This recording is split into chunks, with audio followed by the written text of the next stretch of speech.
India market invest माइंडसेटे আপনাদের স্বাগত। যারা চ্যানেল নতুন এসেছেন তাদেরকে হলো প্লিজ চ্যানেলটাকে সাবস্ক্রাইব করবেন, লাইক করবেন, বেল আইকনটা প্রেস করবেন, তার সাথে অল বাটনটা প্রেস করবেন, নোটিফিকেশন সঙ্গে সঙ্গে আপনাদের কাছে গিয়ে পৌঁছাবে। স্যার নিফটি 50 দেখুন, নিফটি 50কে দেখলে দেখাবে আজকের দিনে নিফটি 0.31% ডাউনসাইড মুভমেন্ট দেখিয়েছে। যেখানে নিফটি এরকম ডাউনসাইড মুভমেন্ট দেখানোর পিছনে কারণ কি? দেখুন, এমপিসির যে আউটকাম এসছে সেখানে কিন্তু যথেষ্ট ভালো আউটকাম এসছে। অর্থাৎ মনিটারি পলিসি যা প্রেজেন্ট করেছে আরবিআই, বা বলতে পারেন Sanjay Malhotra sir, RBI governor, তিনি কিন্তু যথেষ্ট ভালো প্রেজেন্ট করেছিল। বর্তমান সিচুয়েশনে দাঁড়িয়ে কিন্তু আমাদের জিডিপি যথেষ্ট ভালো গ্রো করবে বলছে, ইনফ্লেশন কন্ট্রোলে থাকবে, যদিও বা ডোনাল্ড ট্রাম্প ট্যারিফের কথা বলছে। তবুও মার্কেট কেন এরকম পড়লো? পড়ার পিছনে যদি একমাত্র কারণ বলেন, কারণ হচ্ছে ফার্মা সেক্টর। দেখুন স্যার, নিফটি ফার্মাকে দেখলে দেখাবে আজকের দিন নিফটি ফার্মা 2% মতন ডাউনসাইড মুভমেন্ট দেখিয়ে দেখানোর পিছনে কারণ ট্যারিফ। আমাদের ফার্মা সেক্টর যথেষ্ট ভালো বিজনেস করে ইউএসএ, এবং বলতে পারেন ফার্মা সেক্টরের মাধ্যমে কিন্তু প্রচুর ডলারও আর্ন করে ভারত সরকার। তো এই ফার্মা সেক্টরের ওপর ট্যারিফের একটা ব্যাপক বড় খাতরা দেখা যাচ্ছে, যার জন্যই ফার্মা সেক্টর কিন্তু আজকের দিনে এরকম একটা ডাউনসাইড মুভমেন্ট দেখিয়েছে। তার পাশাপাশি নিফটিকেও নিচে নামিয়েছে। দেখুন, ট্রাম্প ট্যারিফ নিউজ জাস্ট কিছুক্ষণ আগে পাবলিশ হয়েছে। তো দেখলে দেখাবে, দেখুন এখনও 1 ঘন্টাও হয়নি, কিন্তু আগস্ট 6, 2025 জাস্ট 0.48 হয়েছে। তো কি বলছে যে ট্যারিফের কথা তো অনেক আগের থেকে শুনতে পারছিলাম যে ফার্মা সেক্টরের ওপর তারা ট্যারিফ আরোপ করতে চলেছে। তো সেই ট্যারিফ শোনা যাচ্ছিল 100% আরোপ করবে।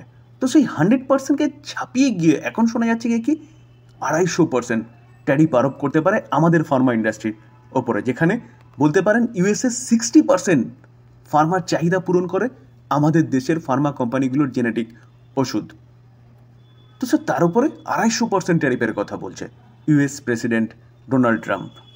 তার বক্তব্য নিয়েই আমাদের দেশের ফার্মা ইন্ডাস্ট্রির জন্য তাদের দেশের ফার্মা ইন্ডাস্ট্রি গ্রো করতে পারছে না, অথচ আমাদের দেশের ফার্মা কোম্পানিগুলোর থেকে ওষুধ যায় বলেই কিন্তু তাদের দেশের মেডিসিনের দাম চিপ রয়েছে। তো এখন দেখার বিষয় যে জল কোন দিকে গড়ায়। তো এই ফার্মা সেক্টরের জন্য কিন্তু ভালো নিউজ পাওয়া সত্ত্বেও এমপিসির আউটকাম থেকে নিফটি কিন্তু নেগেটিভ ক্লোজ দিয়েছে আজকের দিনে। ভারত ইলেকট্রনিক লিমিটেড, বেল, আজকের দিনে দেখলে দেখাবে বেল কিন্তু প্রায় 1%-এর কাছাকাছি একটা ভালো মুভমেন্ট দেখাচ্ছে এই মার্কেটেও। শুধু বেল নেই স্যার, ডিফেন্স সেগমেন্টের প্রায় প্রতি কটা company. Hindustan aeronautic limited early মর্নিংয়ে গ্যাপ আপ ওপেনিং হয়েছিল, তারপরে প্রফিট বুকিং দেখা যাচ্ছে এবং কোম্পানিটা নিচে এসছে। তো আর্লি মর্নিংয়ে কিন্তু গ্যাপ আপ ওপেনিং হয়েছিল, কারণ ডিফেন্স সেক্টরকে নিয়ে একটা ভালো নিউজ পাওয়া যাচ্ছে। স্যার আমরা যদি বিডিএলকে দেখি, তো বিডিএলকেও দেখলে দেখাবে বিডিএল এখন 0.72% ডাউনসাইড মুভমেন্ট দেখালো। আর্লি মর্নিংয়ে কিন্তু গ্যাপ আপ ওপেনিং হয়েছিল। তো ডিফেন্স সেগমেন্টের কোম্পানিগুলো আর্লি মর্নিংয়ে এত ভালো মুভমেন্ট কেন দেখিয়েছিল বা গ্যাপ আপ ওপেনিং কেন হয়েছিল? কারণ যেটা একটু আগে বলছিলাম, ডিফেন্স সেক্টরে একটা ব্যাপক বড় নিউজ পাওয়া যাচ্ছে। তো চলুন নিউজটা কি সেটা দেখি। দেখুন, এই আর্টিকেল দেখলে দেখা যাবে defence acquisition council DAC clearance দিয়েছে কত টাকা? 67,000 কোটি টাকার। কিসের জন্যে? ডিফেন্স ইকুইপমেন্টের জন্যে, আমাদের ইন্ডিয়ান ডিফেন্সকে আরও মজবুত করার জন্যে। তো তার জন্যই আর্লি মর্নিংয়ে প্রতি কটা ডিফেন্স সেক্টরের কোম্পানিগুলো কিন্তু ভালো গ্যাপ আপ ওপেনিং হয়েছিল। তো স্যার তারপরে মার্কেটের প্রফিট বুকিং বা মার্কেটের প্রেশার কোম্পানিগুলো নিচে এসছে। তো এটা কিন্তু একটা ব্যাপক বড় নিউজ, যেখানে 67,000 কোটি টাকার ডিফেন্স অ্যাকুইজিশন কাউন্সিল কী করেছে? ক্লিয়ারেন্স দিয়েছে। তো স্যার এই যে 67,000 কোটি টাকার যে ক্লিয়ারেন্স দিয়েছে না, এতে কিন্তু navy, Indian navy, Indian air force এবং ইন্ডিয়ান আর্মি, তাদের জন্যে, অর্থাৎ এই 3টে সেগমেন্টের জন্যে কিন্তু খরচা হবে, অর্থাৎ কিছু না কিছু আসতে চলেছে। তো চলুন আরেকটু ডিটেলস একটু বোঝার চেষ্টা করি। তো ডিফেন্স অ্যাকুইজিশন কাউন্সিল বলছে যে thermal imager base driver night side of the infantry fighting vehicles, যেটা রাত্রেও খুব ভালো চলবে। তো এর জন্যে বেল এই কোম্পানিটা কিন্তু আপনি আপনার স্টাডি লিস্টে রাখতে পারেন। নেভির জন্যে procurement of compact autonomous surface craft, তো এইটাও কিন্তু বলতে পারেন কার লাভ হতে পারে। তো এই ক্ষেত্রেও কিন্তু গোদরেজ এরোস্পেস বা লার্সেন অ্যান্ড টুব্রো, তার পাশাপাশি ব্রহ্মোসের ফায়ার কন্ট্রোল সিস্টেম এবং লঞ্চার এর জন্য কিন্তু এই দুটো কোম্পানি আপনি রাডারে রাখতে পারেন। তার পাশাপাশি দেখলে দেখা যাবে Barack 1 point defence missile system, তার জন্য ভারত ইলেকট্রনিক, ভারত ডাইনামিক এবং আদানি ডিফেন্স। তার পাশাপাশি এই জিনিসটা কিসের জন্য নিচ্ছে? For Indian air force. Mountain radar সিস্টেমের কথা বলা হচ্ছে, কার জন্য? ইন্ডিয়ান এয়ারফোর্সের জন্য। এর ক্ষেত্রেও কিন্তু বেল এবং অস্ত্র মাইক্রোওয়েভ এই দুটো কোম্পানি আপনি স্টাডি লিস্টে রাখতে পারেন। তো স্যার এইভাবে দেখলে দেখা যাবে প্রচুর লিস্ট রয়েছে, যেখানে অনেকগুলো কোম্পানির কাছ থেকে কিন্তু এই অর্ডার আসতে পারে। তো দেখলে দেখা যাবে, দেখুন, approval for the maintenance of the S-400 air defence system কে দেখবে? বেল এবং ভারত ডাইনামিক। তো এইভাবে দেখলে দেখা যাবে এই ক্ষেত্রে কিন্তু 67,000 কারোর গভর্নমেন্ট খরচা করতে চলেছে ডিফেন্স সেগমেন্টে।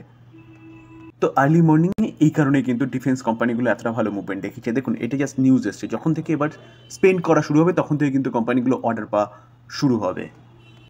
স্যার বহু প্রতীক্ষার অবসান ঘটেছে বলতে পারেন, যেখানে NSDL এই কোম্পানিটা কিন্তু এখন মার্কেটে ট্রেড করছে, তবে NSE-তে পাবেন না, কোম্পানিটা BSE-তে ট্রেড হচ্ছে, কারণ NSDL NSE-র পার্ট। তো তার জন্যে কিন্তু NSDL BSE-তে ট্রেড হচ্ছে এবং CDSL BSE-র পার্ট, তার জন্যে CDSL NSE-তে ট্রেড হয়। তো যারা NSDL-এ ইনভেস্টমেন্ট করতে চান তাহলে তাদেরকে কিন্তু BSE-তে গিয়ে ইনভেস্টমেন্ট করতে হবে, মাথায় রাখবেন। তো কোম্পানি আজকে লিস্ট হয়েছে, 10% প্রিমিয়ামে লিস্ট হয়েছে এবং লিস্ট হওয়ার পরে কোম্পানি কিন্তু ভালো মুভমেন্ট প্রেজেন্ট করছে, যেখানে কোম্পানিটা একটা ডিপোজিটারি অ্যাজ ইট ইজ কাজ হচ্ছে CDSL। তো শেয়ার মার্কেট রিলেটেড কোম্পানি, এই কোম্পানি নিয়ে যারা চিন্তাভাবনা করেন তাদের জন্য কিন্তু রাস্তা খুলে গেল এবং তারা এখন ইনভেস্টমেন্ট করতে পারবেন, কারণ মার্কেট যদি ভালো করে তাহলে এই কোম্পানিটাও ভালো করবে। তো দেখলে দেখা যাবে, দেখুন, CDSL 933-এ ট্রেড করছে এখনও পর্যন্ত। ইউনো মিন্ডা অটো সেক্টরের একটা দিগ্গজ কোম্পানি, দেখলে দেখাবে আজকের দিনে কোম্পানিটা কিন্তু 1.75% ডাউনসাইড মুভমেন্ট দেখাচ্ছে, যেখানে মার্কেটের প্রেশারের জন্য আর্লি মর্নিংয়ে কোম্পানিটা নিচে এসেছিল, রেজাল্ট আউট হয়েছে, কোম্পানিটা ভালো মুভমেন্ট প্রেজেন্ট করেছে, আবারও কিন্তু কোম্পানিটা নিচে আসছে। তো চলুন অ্যাট ফার্স্ট রেজাল্টটা কী করেছে সেটা দেখে। ডিউরিং মার্কেটে এসছে বলে কিন্তু এরকম মুভমেন্ট দেখা যাচ্ছে কোম্পানির মধ্যে। আমরা কোম্পানির কনসিডারেড নাম্বারে চলে এসেছি। রুপিস কি আছে? রুপিস ইন কারোয়ে রয়েছে। সিকোয়েন্স দেখলে দেখা যাবে, সিকোয়েন্স কি বলছে? জুন 24, মার্চ 24, জুন 25, সিকোয়েন্স একদম ঠিকঠাক আছে। এবার আমরা ইনকাম দেখব। তো টোটাল ইনকাম কি বলছে? যে কোম্পানি এক বছর আগে 3828, আগের কোয়ার্টারে 4535, এই কোয়ার্টারে 4501। তো দেখলে দেখা যাবে 3800টা 4500 হয়েছে, ইয়ারলি জাম্প করেছে, কিন্তু 4535টা অনলি ফর 4501 হয়েছে। তো কোয়ার্টারলি একটা ডাউনফল দেখা গেছে কোম্পানির ইনকামের মধ্যে। তো এবার আমরা কি দেখব? এবার হচ্ছে টোটাল এক্সপেন্সেস।